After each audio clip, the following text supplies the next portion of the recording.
Ito po yung property. Yan. So, may bahay po dito. So, 327 po yung available, no? So, yan po yung loan nyo. Yan. So, mapudo lang siya pero okay naman siya, sir. Maganda rito. Ito po siya.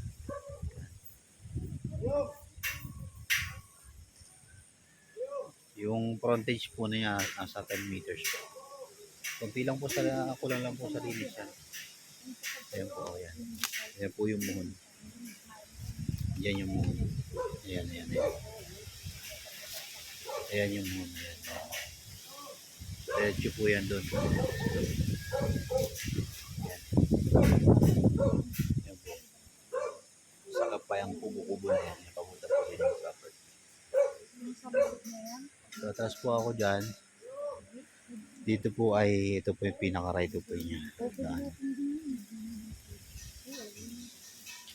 Tapos marami po mga subdivision dito na bahay. Kumbaga nasa loob po siya ng subdivision. Yan po yung bahay. Tapos mula po rito, 1 minute lang hanggang doon sa hanggang sa marketplace po. Yan po yung daan niya, sementado. Yan po yan. Yan po yung daan niya. At lang po ako dito sa